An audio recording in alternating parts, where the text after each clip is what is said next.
அன்பான நேயரே, இன்றைய வேத ஆராய்ச்சி நிகழ்ச்சிக்கு உங்களை வரவேற்கிறோம்.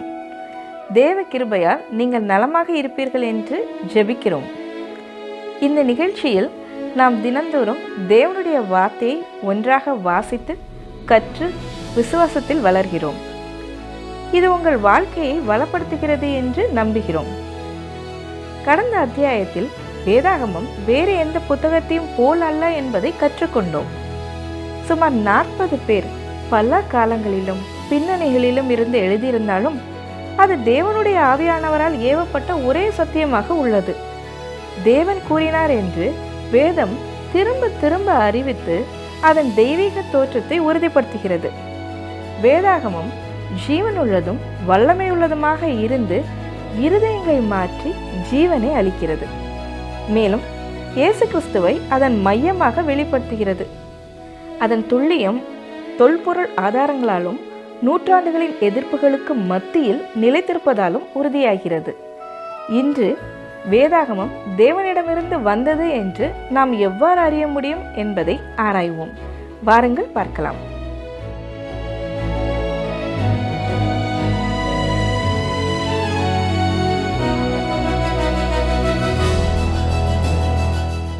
அருமையானவர்களே, வேத வசனங்களை தொடர்ந்து ஆராய்ந்து கற்றுக்கொள்ளும் வேத ஆராய்ச்சி நிகழ்ச்சியின் முகவுரை பகுதியின் 3வது நிகழ்ச்சி இது.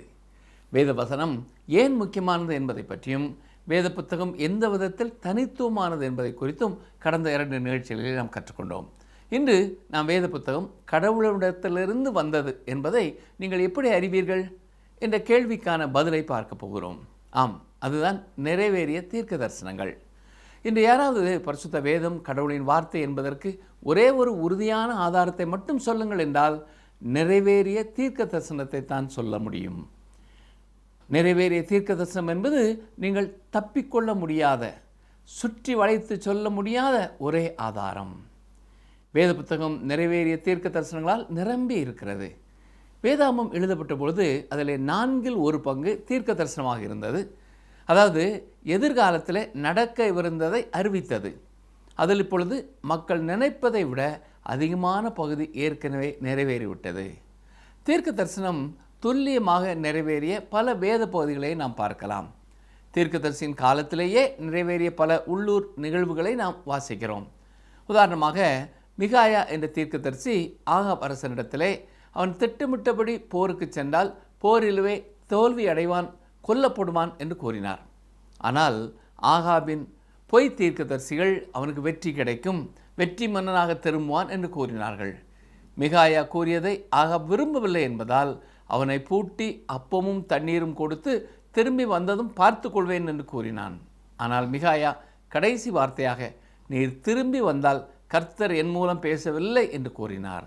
ஆம், கர்த்தர் அவர் மூலம் பேசியிருக்க வேண்டும். ஏனென்றால் ஆகாப் அரசன் திரும்பி வரவில்லை. போரில் கொல்லப்பட்டான். அவன் படை தோற்கடிக்கப்பட்டது. அவன் தன் உயிரை இழக்கும் அபாயம் இல்லாமல் இருக்க வேஷமாறி கொண்டான். ஆனால் வேதாகமம் கூறுவதின்படி ஒரு எதிரி வீரன் தற்செயலாக ஒரு அம்பு எய்தான். அதாவது போர் முடிவடையும் தருவாயிலே அவன் அம்பரா துணையிலே ஒரே ஒரு அம்பு மட்டும் இருந்தது. அதை வைத்து எதையும் குறிபார்க்காமல் எய்தான். ஆனால் அந்த அம்பிலே ஆகாபின் பெயர் இருந்திருக்க வேண்டும். அது அவனை தாக்கியது.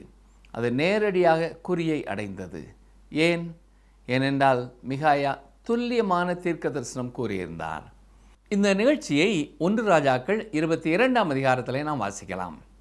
மற்றொரு சந்தர்ப்பத்தில் ஏசாயா தீர்க்கதரிசி 2 ராஜாக்கள் 19ஆம் அதிகாரம் 32ஆம் வசனத்திலே வாசிப்பது போல படையெடுக்கும் அசீரிய படை எருசலேம் நகருக்குள் ஒரு அம்பு கூட எய்யாது என்று கூறினார். இது மிகவும் சுவாரஸ்யமானது. மிகாயாவின் தீர்க்க தரிசனம் ஒரு வீரன் தற்செயலாக அம்பு எய்ததால் நிறைவேறியது. ஆனால் இங்கே 2 லட்சம் வீரர்கள் கொண்ட பெரிய படையில் ஒருவேளை ஒரு வீரன் உற்சாகமாக இருந்து தற்செயலாக எருசலேம் சுவற்றின் மேலே நகருக்குள்ளே ஒரு அம்பு எதிர்ந்தால் கூட ஏசாயா கடவுளின் தீர்க்கதரிசி இல்லை என்று உறுதியாக தெரிந்திருக்கும். ஆனால் அவர் தீர்க்கதரிசி என்பது அந்த தீர்க்க தரிசன நிறைவேறுதலால் நிரூபிக்கப்பட்டது.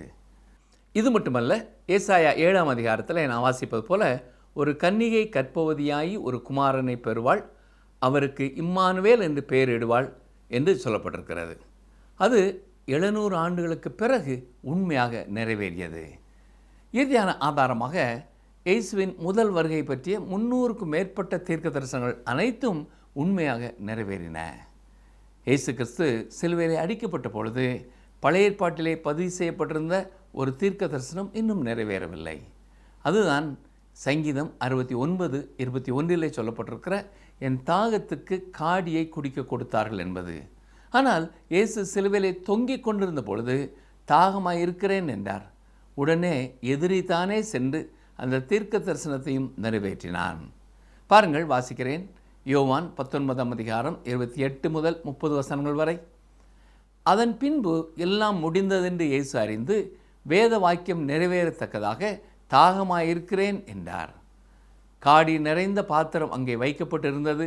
அவர்கள் கடற்காளானை காடியிலே தோய்த்து ஈசோப்பு தண்டில் மாட்டி அவர் வாயினிடத்தில் நீட்டி கொடுத்தார்கள். இயேசு காடியை வாங்கின பின்பு முடிந்தது என்று சொல்லி தலையை சாய்த்து ஆவியை ஒப்பு கொடுத்தார். இது மிகவும் ஆச்சரியமான விஷயம்.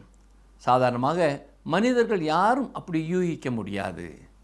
இயேசு கிறிஸ்து பிறப்பதற்கு முன்பு பழைய ஏற்பாட்டிலே 332 குறிப்பிட்ட தீர்க்க தரிசனங்கள் கொடுக்கப்பட்டன.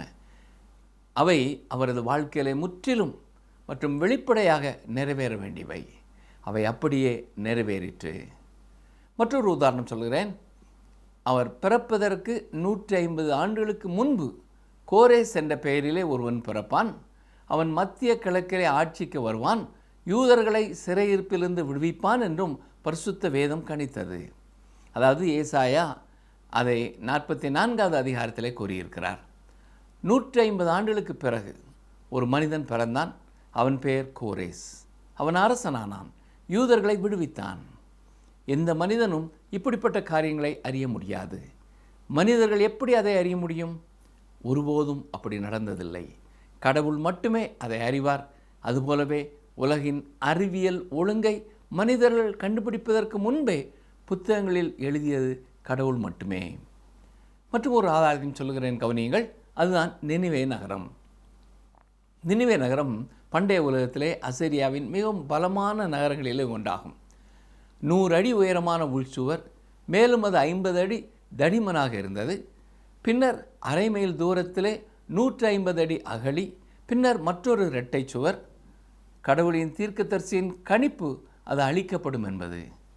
அது கிறிஸ்துவுக்கு முன் 663வது ஆண்டிலே உச்சத்தை அடைந்தது. நாகும் பழைய ஏற்பாட்டிலே ஒரு சிறிய தீர்க்கதரிசி. நகரம் அழிக்கப்படும், இப்படித்தான் நடக்கும் என்று கூறினார். 6 நிரம்பி வழியும், வாயில்களை நொறுக்கி உள்ளே வரும், நகரம் அழிக்கப்படும் என்று கூறினார். அது துல்லியமாக நடந்தது. அந்த நாட்களிலே நகரை சுற்றி சுவர் எழுப்பும்போது ஆறுகள் நகருக்குள் ஓடும். எனவே ஆறுகளுக்குள் வாயில்களை இறக்கி அல்லது எக்கு அல்லது இரும்பு கம்பிகள் வழியாக தண்ணீர் ஓடும்படியாக செய்யப்பட்டிருக்கும். இதனால் எதிரிகள் ஆற்றின் வழியாக வர முடியாது. ஆனால் என்ன நடந்தது? ஒரு பெரிய புயலும் வெள்ளமும் வந்தது. எல்லா வாயில்களையும் அடித்து சென்று விட்டது. எதிரி உள்ளே வந்து நகரை அழித்தான். தீர்க்கதரிசி பல ஆண்டுகளுக்கு முன்பு கூறியது போல துல்லியமாக குறிப்பாக இதுவும் நடந்தது. பொதுவாக வானிலை முன்னறிவிப்பாளரை கவனிப்பது கொஞ்சம் வேடிக்கையாக இருக்கும். கோடை காலத்தில் அவர் நன்றாக செய்கிறார். ஆனால் பருவங்கள் மாறும் பொழுது சரி, உங்கள் யூகமும் அவருடையதைப் போலவே இருக்கிறது. இஸ்ரவேல் தேசத்திலே ஒரு தீர்க்கதரிசி துல்லியமாக இருக்க வேண்டும். அவர் துல்லியமாக இல்லாவிட்டால் பொய் தீர்க்கதரிசியாக கொல்லப்பட வேண்டும். கடவுள் தம்முடைய மக்களிடத்திலே பொய் தீர்க்கதரிசியையும் உண்மை தீர்க்கதரிசியையும் வேறுபடுத்த முடியும் என்று கூறினார். உண்மை தீர்க்கதரிசி முதலிலே ஒரு உள்ளூர் நிலைமைக்கு பேச வேண்டும். அதாவது ஏசாயா செய்தது போல. அந்த தீர்க்க தரிசனம் நிறைவேறும் பொழுது எதிர்காலத்தை பற்றி பேச அவரை நம்பலாம் என்று கூறப்பட்டிருக்கிறது. ஏசாயாவின் தீர்க்க தரிசனத்தையும் இப்பொழுது நாம் பின்னாலே பார்த்து அது நிறைவேறியது என்று அறிய முடிகிறது. இன்னும் பல தீர்க்க தரிசனங்கள் இருக்கின்றன. கடவுளின் வார்த்தை 2500 ஆண்டுகளுக்கு முன்பு கூறியது போலவே தீரு மற்றும் சீதோன் பட்டணங்கள் இன்று இருக்கின்றன. எகிப்தும் அன்று கடவுள் கூறிய அதே நிலையிலே தான் இருக்கிறது. இவை அனைத்தும் ஆச்சரியமானவை என்று திட்டமாய் சொல்லலாம். வேத புத்தகத்திலே 2000க்கும் மேலான தீர்க்க தரிசனங்கள் இருக்கின்றன. அவற்றிலே ஏறக்குறைய 2000 ஏற்கனவே மிக துல்லியமாக நிறைவேறிவிட்டன. இதனால்தான் பல அறிஞர்களும் வரலாற்று ஆசிரியர்களும் வேத புத்தகத்தை வரலாற்றுக்கு முந்திய செய்தித்தாள் என்று சொல்கிறார்கள். இதோ மிக முக்கியமான மறுக்க முடியாத சில நிறைவேறிய தீர்க்க தரிசனங்களை பெயர், ஆண்டு, நிறைவேறிய ஆதாரத்துடன் சொல்லுகிறேன். இது உங்களுக்கு ஆச்சரியமாக இருக்கலாம். கிறிஸ்துவுக்கு முன் 710 முதல் 700 காலகட்டத்திலே ஏசாயா தீர்க்கதரிசி ஏசாயா 13ஆம் அதிகாரம் 19-20 வசனங்களிலே இவ்வாறு சொல்லியிருக்கிறார். ராஜ்யங்களுக்குள் அலங்காரமும் கல்தேயருடைய பிரதான மகிமையுமாகிய பாபிலோனானது தேவனால் சோதோம் குமராவும் கவிழ்க்கப்பட்டது போல கவிழ்க்கப்படும். இனி ஒருபோதும் அதில் ஒருவரும் குடியேறுவதும் இல்லை என்று தீர்க்கதரிசனம் உரைத்தார். எரேமியா தீர்க்கதரிசியும் எரேமியா 51ஆம் அதிகாரத்திலே பாபிலோனின் அழிவை பற்றி பேசுகிறார். 8ஆம் வசனத்திலே பாபிலோன் சடுதியில் விழுந்து தகர்ந்தது, அதற்காக அலறுங்கள் என்று சொன்னார். இந்த தீர்க்க தரிசனம் எப்பொழுது எப்படி நிறைவேறினது என்று கூறுகிறேன். கிறிஸ்துவுக்கு முன் 689 முதல் படிப்படியாகவும் கிறிஸ்துவுக்கு பின் 1000ற்கு பின் முற்றிலும் பாபிலோன் பாழாக்கப்பட்டது. இன்று யாரும் குடியிருக்க முடியாத சதுப்பு நிலமாக இருக்கிறது. எசேக்கியேல் தீர்க்கதரிசி கிறிஸ்துவுக்கு முன் 740 தீரு சீதோன் நகரங்களின் அழிவை பற்றி தீர்க்க தரிசனம் உரைத்தார். எசேக்கியேல் 26ஆம் அதிகாரம் 3, 4, 5 வசனங்களை பாருங்கள். கர்த்தராகிய ஆண்டவர் சொல்லுகிறது என்னவென்றால், தீருவே, இதோ நான் உனக்கு விரோதமாக வருவேன். சமுத்திரம் தன் அலைகளை எழும்பி வர பண்ணுகிற வண்ணமாய் நான் அநேகம் ஜாதிகளை உனக்கு விரோதமாக எழும்பி வர பண்ணுவேன். அவர்கள் தீருவின் மதில்களை அழித்து அதன் கொத்தளங்களை இடித்து போடுவார்கள். நான் அதன் மண்ணும் அதில் இராதபடிக்கு விலக்கி போட்டு அதை வெறும் பாறையாக்கி விடுவேன். அது வலைகளை விரிக்கிற இடமாக சமுத்திரத்தின் நடுவிலே இருக்கும். நான் இதை சொன்னேன் என்று கர்த்தராகிய ஆண்டவர் உரைக்கிறார். அது ஜாதிகளுக்கு கொள்ளையாகும். இன்று இது மீனவர்கள் வலை விரிக்கும் இடமாகவே இருக்கிறது. யூதர்கள் உலகம் முழுவதும் சிதறடிக்கப்படுவார்கள் என்று உபாகமம் 28ஆம் அதிகாரம் 64 வசனத்தில் சொல்லப்பட்டிருக்கிறது. வசனத்தை வாசிக்கிறேன், கேளுங்கள். கர்த்தர் உன்னை பூமியின் ஒரு முனை துவக்கி பூமியின் மறுமுனை மட்டும் இருக்கிற எல்லா ஜனங்களுக்குள்ளும் சிதற அடிப்பார். கிறிஸ்துவுக்கு பின் 70 ரோமர்கள் எருசலேமை அழித்தனர். கிறிஸ்துவுக்கு பின் 135 யூதர்கள் 1900 வருடங்கள் உலகம் முழுவதும் சிதறியிருக்கிறார்கள். இஸ்ரவேல் மீண்டும் ஒரு நாடாகும் என்று ஏசாயா கிறிஸ்துவுக்கு முன் 750 முதல் 600 தீர்க்க தரிசனம் உரைத்தார். ஏசாயா 11ஆம் அதிகாரம் 11, 12 வசனங்களை பாருங்கள். அக்காலத்திலே ஆண்டவர் அசீரியாவிலும் எகிப்திலும் பத்ரோசிலும் எத்தியோப்பியாவிலும் பெர்சியாவிலும் சினேயாரிலும் ஆமாத்திலும் சமுத்திர தீவுகளிலும் தம்முடைய ஜனத்தில் மீதியானவர்களை மீட்டு கொள்ள திரும்ப 2ஆம் விசை தமது கரத்தை நீட்டி ஜாதிகளுக்கு ஒரு கொடியை ஏற்றி இஸ்ரவேலில் துரத்துண்டவர்களை சேர்த்து யூதாவில் சிதறடிக்கப்பட்டவர்களை பூமியின் 4 திசைகளிலும் இருந்து கூட்டுவார். இந்த தீர்க்க தரிசனம் 2500 வருடங்களுக்கு பிறகு மே 14, 1948 இஸ்ரவேல் மீண்டும் ஒரு தேசமாக அறிவிக்கப்பட்ட பொழுது நிறைவேற துவங்கி இருக்கிறது என்று சொல்லலாம். மேசியாவாகிய இயேசு கிறிஸ்துவை பற்றி பல தீர்க்க தரிசனங்கள் சொல்லப்பட்டிருக்கின்றன. அவற்றுள் சிலவற்றை சொல்கிறேன். கிறிஸ்துவுக்கு முன் 700 மீகா தீர்க்கதரிசி, எப்ராத்தா எனப்பட்ட பெத்லேமே, நீ யூதேயாவில் உள்ள ஆயிரங்களுக்குள்ளே சிறியதாயிருந்தும் இஸ்ரவேலை ஆளப்போகிறவர் உன்னிடத்திலிருந்து புறப்பட்டு என்னிடத்தில் வருவார். அவருடைய புறப்படுதல் அநாதி நாட்களாகிய பூர்வத்தினுடையது என்று உரைத்தார். இதை நாம் மீகா 5:2 வாசிக்கிறோம். அவர் சொன்ன மாதிரியே இயேசு பெத்லேமிலே கிறிஸ்துவுக்கு முன் 5 பிறந்தார். கிறிஸ்துவுக்கு முன் 500 சகரியா தீர்க்கதரிசி, சீயோன் குமார்த்தியே மிகவும் களிகூறு, எருசலேம் குமார்த்தியே கெம்பீரி, இதோ உன் ராஜா உன்னிடத்தில் வருகிறார், அவர் நீதி உள்ளவரும் ரட்சிக்கிறவரும் தாழ்மை உள்ளவரும் கழுதையின் மேலும் கழுதை குட்டியாகிய மரியின் மேலும் ஏறி வருகிறவருமாய் இருக்கிறார் என்று சொன்னதை சகரியா 9ஆம் அதிகாரம் 9ஆம் வசனத்தில் வாசிக்கிறோம். அவர் சொன்னபடியே இயேசு கழுதை குட்டியின் மேலே ஏறி எருசலேமுக்குள்ளே வந்தார். சகரியா மேசியாவை பற்றி இன்னும் ஒரு தீர்க்க தரிசனத்தையும் சொன்னார். மேசியாவை 30 வெள்ளிக்காசுக்கு விற்பார்கள் என்றும் அந்த பணம் குயவன் நிலத்திலே எரியப்படும் என்று சொன்னார். பாருங்கள், சகரியா 11ஆம் அதிகாரம் 12, 13 வசனங்கள்.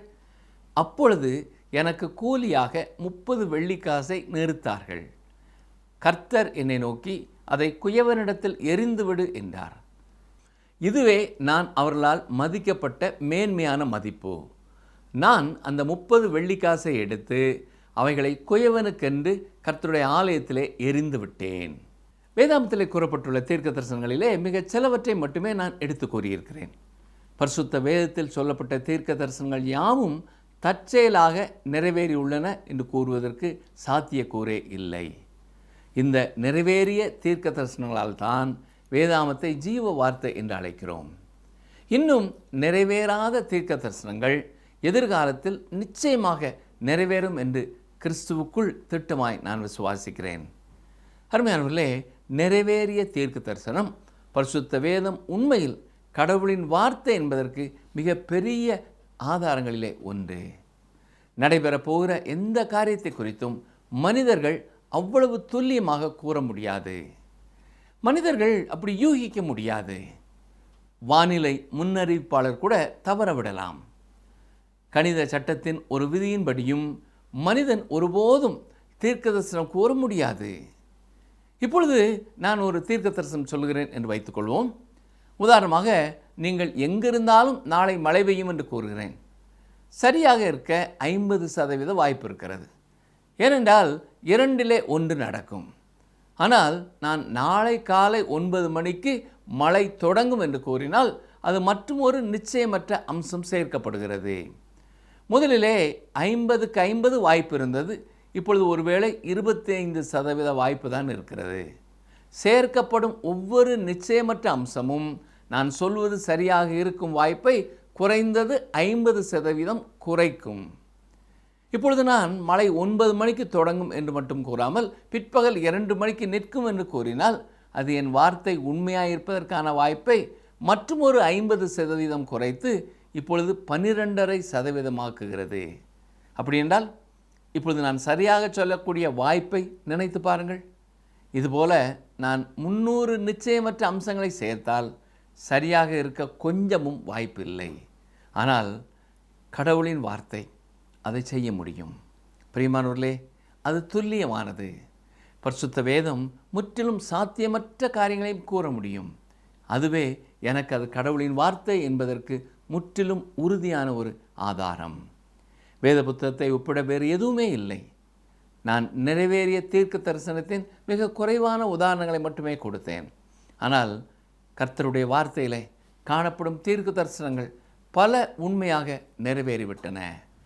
மேலும் எதிர்காலத்திற்கான தீர்க்க தரிசனம் இன்னும் நிறைவேற வேண்டிய விதத்தையும் இது குறிக்கிறது என்று சொல்லலாம். மாற்றப்பட்ட வாழ்க்கைகள் பரிசுத்த வேதத்திற்கான ஒரு சாட்சி என்று பார்த்தோம். இப்பொழுதும் வேத புத்தகம் கடவுளின் வார்த்தை என்பதற்கு 2 இறுதி காரியங்களை நான் கூறுகிறேன். கடவுளின் வார்த்தை ஆண்களையும் பெண்களையும் அவர்கள் வாழ்க்கையில் என்ன செய்ய வைக்க முடியும் என்பதை நான் பார்த்திருக்கிறேன். இப்பொழுது ஒரு மனிதனை நான் நினைத்து பார்க்கிறேன். அவர் வானொலியிலே என்னுடைய வேத ஆராய்ச்சி நிகழ்ச்சியை கேட்டார். அவருக்கு எல்லா மனிதர்களையும் போல பிரச்சனைகள், தடைகள், பாவம் இருந்தது. இந்த மனிதர் வானொலி நிகழ்ச்சியை கேட்க தொடங்கினார். நற்செய்தியை ஒரு முறை கேட்டு மனமாற்றம் அடைபவர்களை நான் அறிவேன். அது சாத்தியம் என்றும் அது அற்புதம் என்றும் நினைக்கிறேன். ஆனால் இந்த குறிப்பிட்ட மனிதர் நிகழ்ச்சியை திரும்ப திரும்ப கேட்டார். பின்னர் திடீரென ஒரு நாள் அவர் எங்கள் அலுவலகத்திற்கு வந்தார். என்னை குறித்து உங்களிடத்தில் யார் கூறியது? நான் செய்த எல்லாவற்றையும் நீங்கள் கூறுகிறீர்கள். எனக்கு மிகுந்த கோபம் வந்தது என்று கூறினார். அவர் என்னை விட உடல் அமைப்பிலே மிக பெரியவர் மற்றும் அவர் வயதிலே சிறியவர். அவர் அப்படி கோபம் அடைந்த நேரத்திலே அவர் அருகிலே நான் இருந்திருப்பேன் என்றால் அன்று என்னை அடித்திருப்பார். ஆனால் வானொலியிலே அவர் கேட்டுக்கொண்டிருந்ததால் என் அருகிலே வர முடியவில்லை. இறுதியிலே இந்த மனிதர் கிறிஸ்துவிடம் திரும்பினார். அவரது வாழ்க்கையிலே கடவுள் என்ன செய்தார் என்பதை பார்ப்பது அற்புதமாக இருக்கிறது. மீண்டும் மீண்டும் இதே போல பல சாட்சிகளை உங்களுக்கு நான் கூற முடியும். வேத வசனங்களை கவனித்து கேட்கும் இளைஞர்களும் முதியவர்களும் வாழ்க்கையிலே நோக்கமும் நிறைவும் பெற்றுக்கொள்கிறார்கள். திருமணங்கள் காப்பாற்றப்படுகின்றன. குடும்பங்கள் மீண்டும் இணைக்கப்படுகின்றன. தனி நபர்கள் மதுபானம் மற்றும் போதைப்பொருள் அடிமைத்தனத்திலிருந்து விடுவிக்கப்படுகிறார்கள். மக்கள் கிறிஸ்துவிடம் வந்து தங்கள் வாழ்க்கையிலே மாற்றம் பெற்றிருக்கிறார்கள்.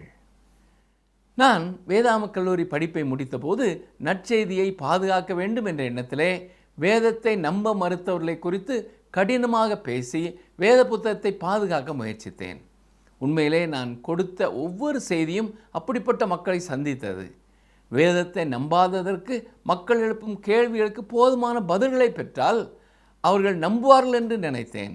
ஆனால் அது மோசமான விஷயம். ஏனென்றால் இது ஒரு மனிதனை அறிவுபூர்வமாக தோற்கடிப்பது என்று கண்டுபிடித்தேன். நான் அவ்வாறு செய்ததால் எதிரிகளை உருவாக்கினேன். அவர்களை கர்த்தருக்காக வெல்ல முடியவில்லை. எனவே நான் அப்படி பேசுவதை விட்டுவிட்டு கடவுளின் வார்த்தையை முடிந்தவரை எளிமையாகவும் அன்போடும் கொடுக்கும் வழியை பயன்படுத்த தொடங்கினேன் என்று டாக்டர் வெர்னன் மை அவர்கள் கூறியிருக்கிறார்கள். ஆம், பரிசுத்த வேதம் மட்டுமே ஒரு பாவியை பரிசுத்தவானாக மாற்ற முடியும். இரண்டாவதாக, கடவுளின் ஆவி வேத புத்தகத்தை உண்மையாக்கியது. என் சொந்த வாழ்க்கையிலே ஒரு குறிப்பிட்ட வளர்ச்சி ஏற்பட்டது. இன்று நான் வேதத்தை கடவுளின் வார்த்தை என்று நம்புவது மட்டுமல்ல, அதை அறிவேன். கடவுளின் ஆவி அதை என் சொந்த இருதயத்திற்கும் வாழ்க்கைக்கும் உண்மையாக்கியதால் வேதத்தை நான் அறிவேன். பவுல் கொலோசியர் திருச்சபை மக்களுக்கு எழுதும் பொழுதும் இதைத்தான் எழுதியிருக்கிறார். கவனியங்கள், வாசிக்கிறேன். கொலோசியர் 1 அதிகாரம் 9, 10 வசனங்கள்.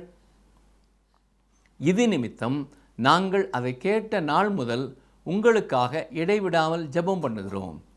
நீங்கள் எல்லா ஞானத்தோடும் ஆவிக்குரிய விவேகத்தோடும் அவருடைய சித்தத்தை அறிகிற அறிவினாலே நிரப்பப்படவும் சகலவித நற்கிரியைகளுமாகிய கனிகளை தந்து தேவனை அறிகிற அறிவில் விருத்தி அடைந்து கர்த்தருக்கு பிரியமுண்டாக அவருக்கு பாத்திரராய் நடந்து கொள்ளவும். கவனித்தீர்களா? அவர்கள் எல்லா ஞானத்தோடும் ஆவிக்குரிய விவேகத்தோடும் அவருடைய சித்தத்தை அறிகிற அறிவினாலே நிரப்பப்பட வேண்டும் என்று ஜெபித்தார். நானும் இதையே விரும்புகிறேன். ஏனென்றால் கடவுளின் ஆவி இவற்றை உங்கள் இருதயத்திற்கு பரிசுத்த வேதம் கடவுளின் வார்த்தை என்பதை நிரூபிக்க தொல்லியல் அல்லது வேறு எதுவும் தேவையில்லை. சில காலத்திற்கு முன்பு ஒரு இளம் பிரசங்கியார் ஊழியர் ஒருவரிடத்தில் வந்து, விஞ்ஞானத்திலே அவர்கள் இதை கண்டுபிடித்தது அற்புதம் இல்லையா என்று கேட்டார். அவர் ஒரு சமீபத்திய கண்டுபிடிப்பை குறித்து அவ்வாறு குறிப்பிட்டார். அதற்கு அந்த ஊழியர், நீங்கள் சொல்வது சரி, ஆனால் இதில் உற்சாகமாக எதையும் நான் பார்க்கவில்லையே என்றார். அந்த புதிய கண்டுபிடிப்பு குறித்து கூறிய நபர் மிகவும் ஏமாற்றமடைந்தார். ஊழியர் உற்சாகமாக பதிலளிக்கவில்லை என்பதால் வருத்தம் அடைந்தார். ஏன் நீங்கள் இப்படி சொல்கிறீர்கள்? இது உங்களை ஈர்க்கவில்லையா என்று சற்று கவலையோடு கேட்டார்.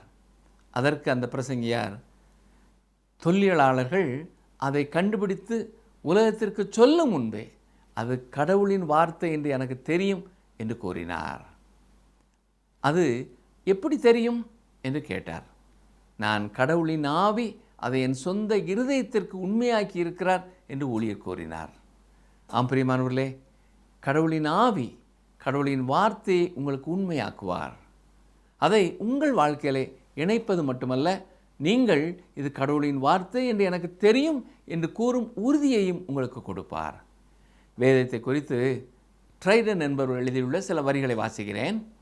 பரத்திலிருந்து அல்லாமல் பல காலங்களில் பிறந்த திறமையற்ற மனிதர்கள் வேதத்தின் பல பகுதிகளில் இணக்கமான உண்மைகளை எப்படி எழுதினார்கள்? இல்லை என்றால் எப்படி, ஏன் நம்மை ஏமாற்றவர்கள் பொய் சதி செய்ய வேண்டும்?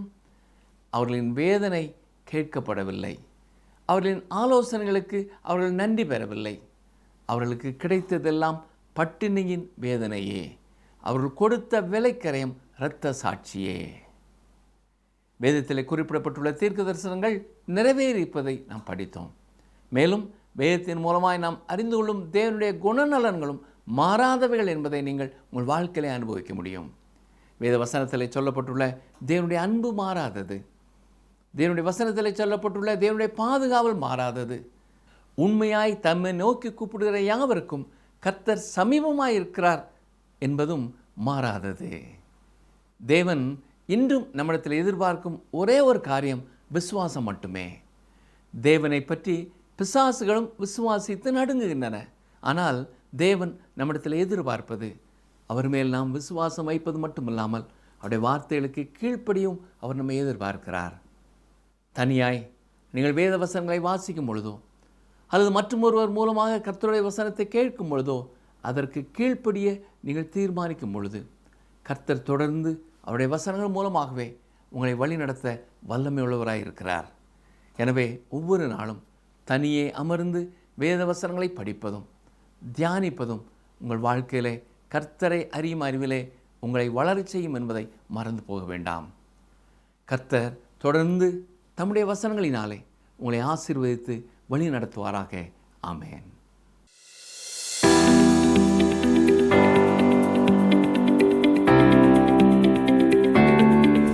எந்த தீர்க்கதரிசியின் தீர்க்க தரிசனம் 700 ஆண்டுகளுக்கு பின் நிறைவேறியது?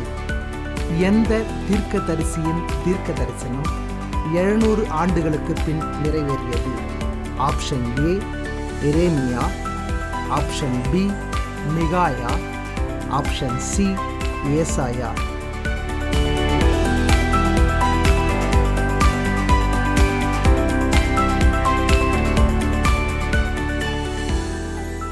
அன்பான நண்பரே, நம்மோடு இணைந்தமைக்கு மிக்க நன்றி. இன்றைய அத்தியாயத்தை நீங்கள் ரசித்து பயன்பெற்றிருப்பீர்கள் என்று நம்புகிறேன். இன்று வேதாகமம் தேவனிடமிருந்து வந்தது என்பதை, அதன் நிறைவேறிய தீர்க்க தரிசனங்கள், வாழ்க்கையை மாற்றும் வல்லமை மற்றும் பரிசுத்த ஆவியானவரின் உள்ளான சாட்சியின் மூலம் கற்றுக்கொண்டோம். வேதத்தின் ஒரு பெரிய பகுதி தீர்க்க தரிசனமாக இருந்து கன்னி பிறப்பு, கிறிஸ்துவை பற்றிய நூற்றுக்கணக்கான விவரங்கள், நகரங்களையும் அரசர்களை பற்றிய முன்னறிவிப்புகள் கச்சிதமாக நிறைவேறியுள்ளன. இத்தனை துல்லியமான தீர்க்க தரிசனங்கள் மனிதரால் நிகழ்வது கணித ரீதியாக சாத்தியமற்றது என்பதை வரலாறும் உறுதிப்படுத்துகிறது. மேலும் எண்ணற்ற வாழ்க்கைகள் வேதத்தின் மூலம் மாற்றப்பட்டுள்ளன. விசுவாசிகள் பைபிள் தேவனுடைய வார்த்தை என்ற உள்ளான உறுதியை பரிசுத்த ஆவியானவரிடம் இருந்து பெறுகிறார்கள்.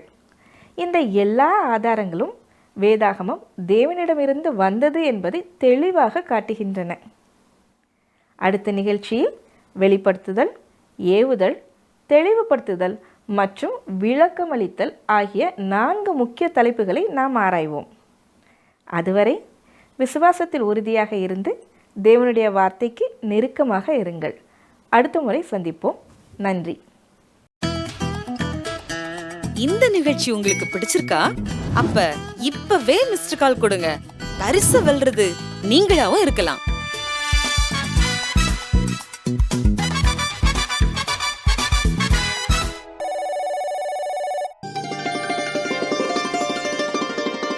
கர்த்தருக்கு பயப்படுகிறவனுக்கு திட நம்பிக்கை உண்டு, அவன் பிள்ளைகளுக்கும் அடைக்கலம் கிடைக்கும். நீதிமொழிகள் 14:26.